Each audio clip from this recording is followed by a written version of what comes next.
Every culture on Earth tells the same story, that when we die, something of us remains, a presence in empty rooms, a shadow where no one stands. For thousands of years people have claimed to see the dead, but are ghosts real, or is the human mind creating something it desperately wants to believe? Tonight, we delve deeply into the investigation. Episode 1: Why Humans Believe in Ghosts.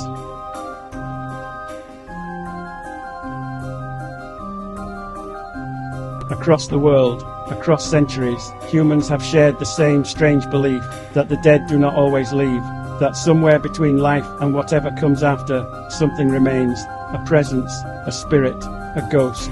From ancient temples to modern cities, nearly every culture has stories of the departed returning, watching, wandering, sometimes even communicating. But why? Why do humans believe the dead can linger among the living? The ancient origins. Long before science tried to explain the universe, early civilizations were already convinced that life continued beyond death. In ancient Greece, philosophers such as Plato described the soul as something that could exist apart from the body. Many cultures believed the spirit could leave the physical world, yet sometimes failed to fully move on. These lingering souls became what we now call ghosts. But this belief wasn't limited to one place or time. It appeared everywhere. A universal idea.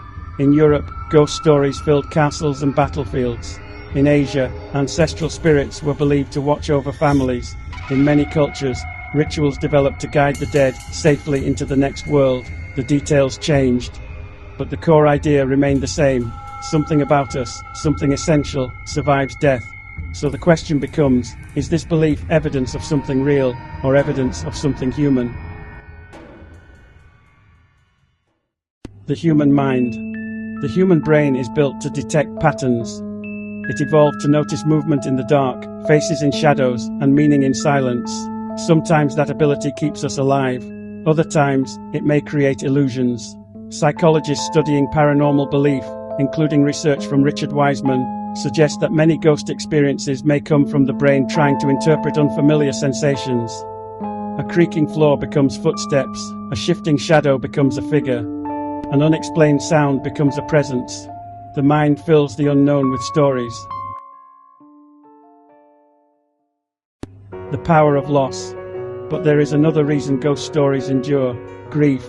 When someone we love dies, the idea that they might still exist somewhere can be deeply comforting.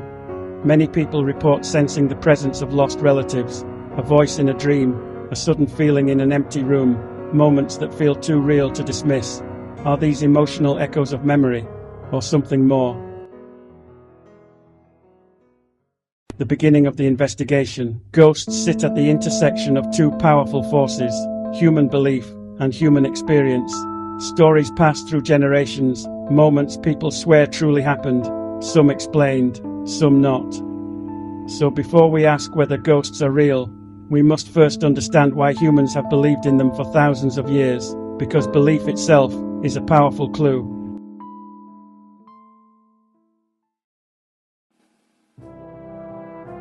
In the next episode, we move from belief to science. When the brain dies, what happens to consciousness? Does awareness simply disappear, or could something survive?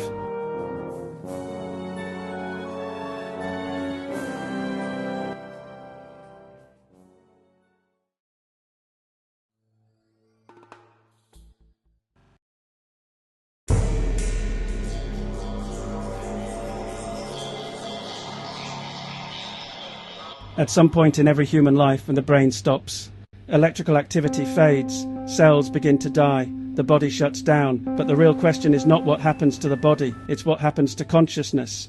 Does awareness simply disappear, like a light switched off, or could something survive the death of the brain?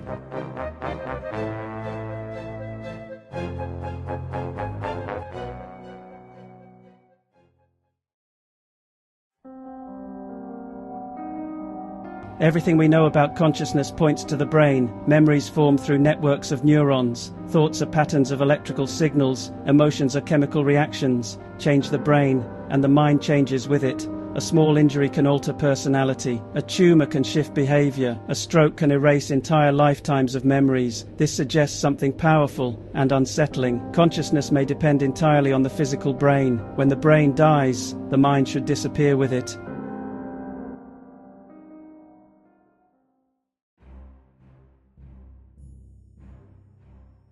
The scientists studying the dying brain have found that the final moments are not always quiet. Sometimes there is a sudden burst of activity, a surge of brain waves just before death. Some researchers believe this may explain the vivid experiences reported by people who come close to dying.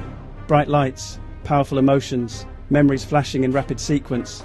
These may not be glimpses of another world. They may simply be the brain's final attempt to process reality.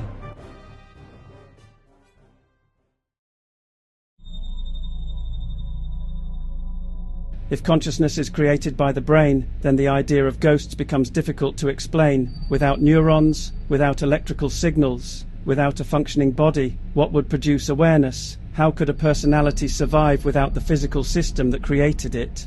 From a scientific perspective, when the brain stops, consciousness should end. But science doesn't yet understand consciousness completely, and that leaves room for questions.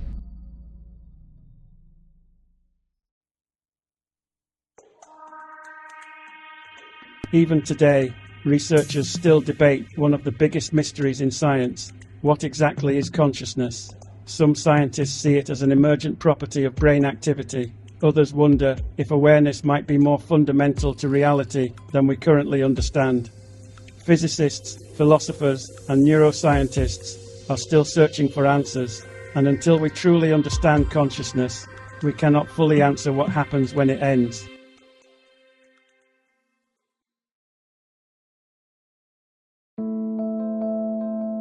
But there is another piece of this mystery. Because many people who come close to death claim something extraordinary happened to them. They describe leaving their bodies, watching doctors working on them, seeing things they should not have been able to see. Are these just powerful hallucinations created by a dying brain? Or could they be the first clue that consciousness can exist outside the body?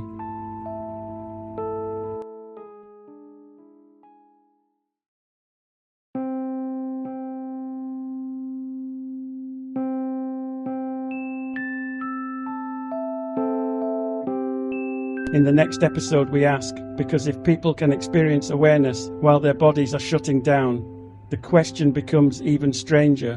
What exactly did they experience? And could it be evidence that consciousness survives death? Episode 3, The First Ghost Stories.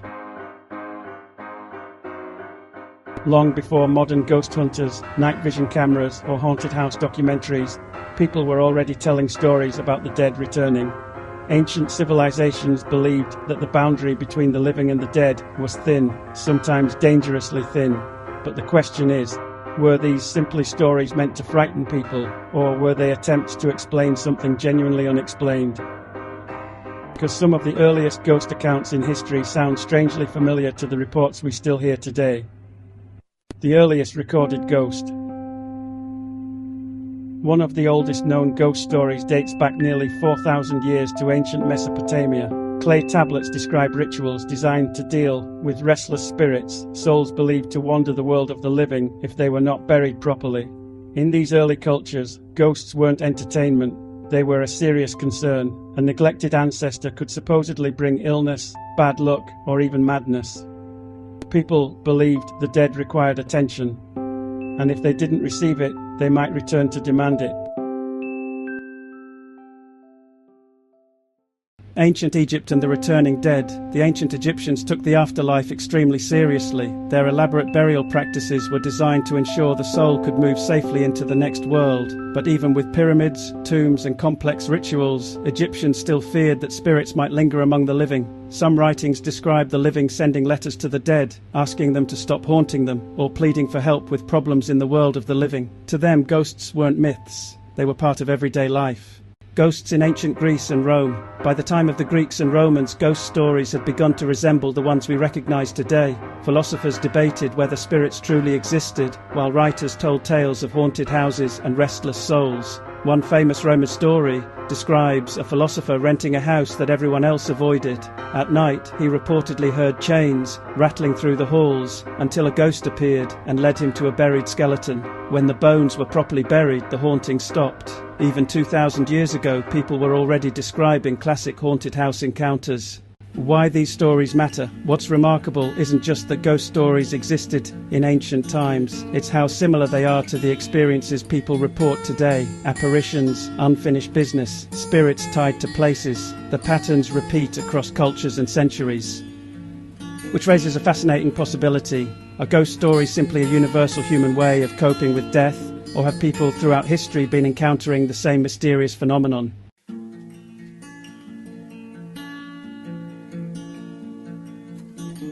But if ghost stories have existed for thousands of years, there's another question we need to ask. Where do these spirits supposedly appear? Because across the world, certain places have gained reputations that refuse to fade, locations where people claim the boundary between the living and the dead is unusually thin. In the next episode, we explore haunted places and sightings, and why some locations seem to attract ghost stories again and again and again. Because if ghosts do exist, why do they always seem to appear in the same places? Throughout history, people have reported seeing ghosts, shadowy figures in empty hallways, mysterious voices where no one should be, and apparitions that vanish the moment they're noticed. But some ghost sightings became so famous that they were recorded, investigated, and debated for generations. The strange thing is, many of these stories come from ordinary people who were never trying to prove anything. They simply experienced something they couldn't explain.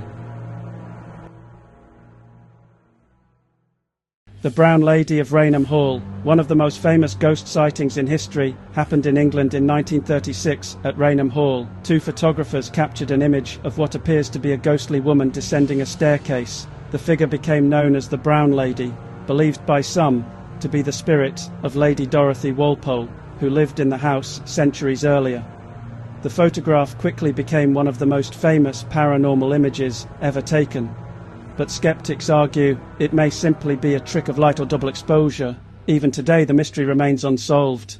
The ghost of the Tower of London. For centuries, visitors and guards at the Tower of London have reported sightings of ghostly figures. One of the most famous is Anne Boleyn, the second wife of King Henry VIII, who was executed there in 1536. According to many reports, her spirit has been seen wandering the grounds, sometimes even carrying her head beneath her arm. Whether legend or reality, the story has become one of the most enduring ghost tales in British history. The Amityville haunting. In the 1970s, a house in Amityville, New York, became the center of one of the most controversial ghost stories in modern times. The Lutz family claimed they experienced terrifying paranormal events shortly after moving into the home. Strange sounds, moving objects, and an overwhelming feeling that something unseen was watching them. The story inspired books and films, but investigators remain divided about whether the events were supernatural or exaggerated. Why these sightings matter. What makes these sightings fascinating isn't just the stories themselves, it's how often they follow similar patterns. Apparitions appear briefly, objects move without explanation, and witnesses describe the same feeling of being watched. Across different countries and centuries, the details are surprisingly consistent, which leads to an important question. If ghosts aren't real, why do so many people describe such similar experiences? But ghost sightings alone don't prove that spirits exist. In fact, modern science has begun investigating many of these experiences, and some researchers believe they've found explanations for what people think are paranormal encounters. In the next episode, we explore science versus the supernatural, and whether ghost sightings could be caused by something happening inside the human brain, because the truth behind ghosts might be stranger than the ghosts themselves.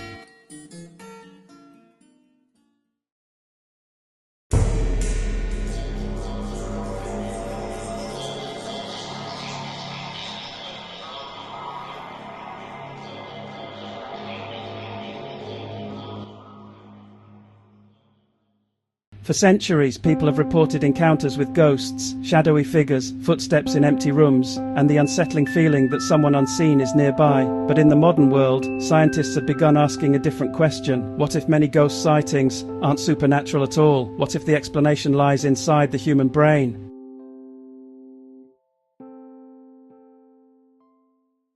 Investigating ghost encounters, psychologists and neuroscientists have studied paranormal experiences for decades. Many ghost sightings happen in places that are dark, unfamiliar, or emotionally charged, conditions that can easily influence how our minds interpret what we see and hear.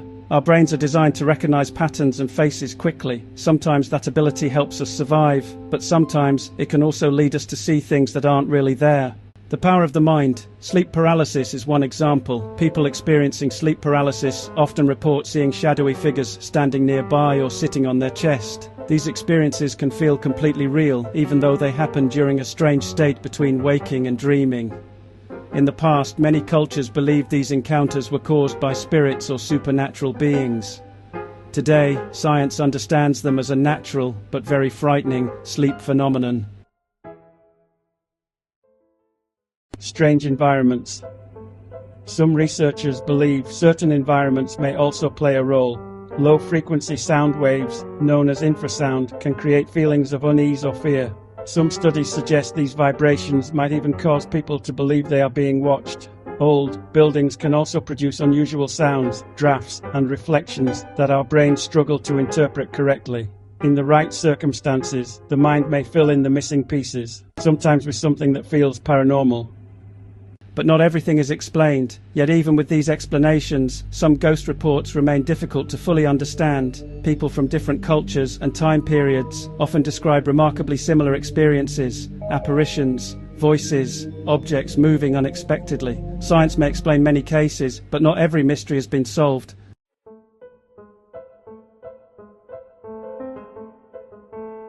Which brings us to one of the strangest phenomena of all, near-death experiences. People who come close to dying often describe something extraordinary: bright lights, peaceful feelings, and the sensation of leaving their body. In the next episode, we explore near-death experiences and whether these moments might reveal something about what happens when life ends. Because if consciousness can briefly exist outside the body, the question of ghosts becomes even more mysterious. What happens in the moments when a person comes close to death? Across cultures and across time, thousands of people have described remarkably similar experiences. They speak of floating above their bodies, moving through darkness toward a bright light, and feeling an overwhelming sense of peace. These events are known as near-death experiences, and for some people they seem to suggest that consciousness may not end when the body stops. A common pattern, near-death experiences often follow a similar pattern. People describe leaving their physical body and observing the scene from above. Some report watching doctors working to revive them. Others say they traveled through a tunnel toward a brilliant light, sometimes encountering deceased relatives or spiritual figures. What makes these reports fascinating is how consistent they are, even among people from different cultures who had never heard of the phenomenon before. The scientific explanation. Scientists have been studying near-death experiences for decades. Some researchers believe the experiences are caused by changes in the brain as it struggles to survive. When oxygen levels drop, the brain can produce unusual sensations, visions, feelings of peace, and distortions of time. Certain chemicals released during extreme stress may also create powerful hallucinations. From this perspective, near-death experiences could simply be the brain's final response to a life-threatening situation. But some questions remain, yet some cases continue to puzzle researchers. A few people report describing details of events that happened while they were unconscious, things they seemingly could not have seen or heard. These rare cases raise difficult questions about how consciousness really works. Could the mind somehow operate independently of the body, even for a short time? Or are these experiences simply powerful tricks played by a brain under extreme pressure?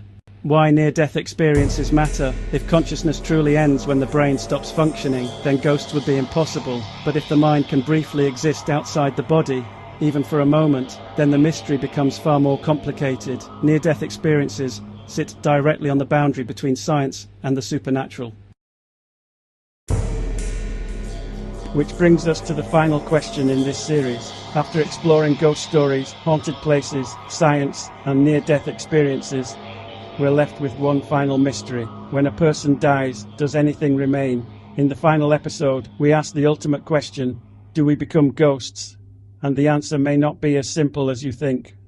Ancient ghost stories, haunted places, scientific explanations, and near-death experiences, we're left with one final question. When we die, does anything remain? Not stories, not memories, but us.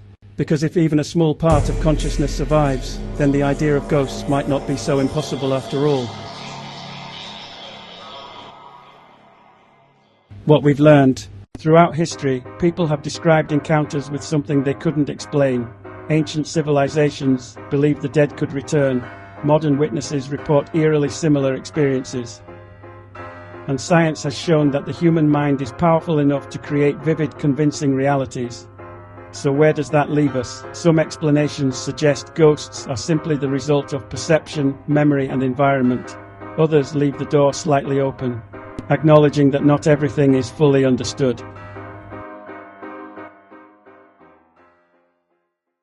The possibility of consciousness beyond the body. Near-death experiences introduce one of the most intriguing ideas in this series, the possibility that consciousness might not be entirely tied to the physical brain. If that were true, even briefly, it would change everything. Because a ghost, at its core, is simply the idea that consciousness continues after death, not necessarily as a visible spirit, but as something that still exists in some form.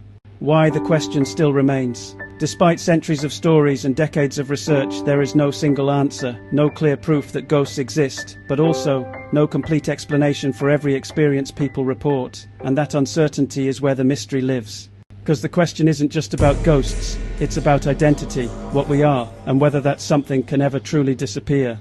Final reflection. Maybe ghosts are not what we imagine. Maybe they're not figures in the dark or shadows in empty rooms. Maybe the real mystery is simpler and deeper. Whether consciousness ends or changes.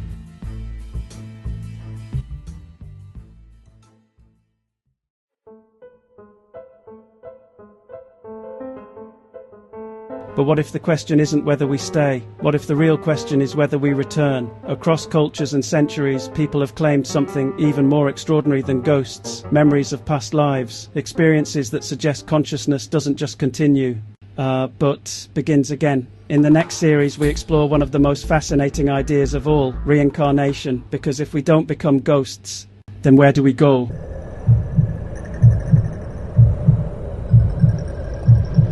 And maybe that's the real mystery, not whether we become ghosts, but whether anything of us truly disappears at all. If you've enjoyed this journey, make sure to subscribe and follow the channel, because this is only the beginning. In our next series, we explore an even more fascinating idea. What if we don't stay after death? What if we return? Reincarnation, past lives, and the possibility that life doesn't end, but starts again? Because the question isn't just what happens when we die, it's what happens next.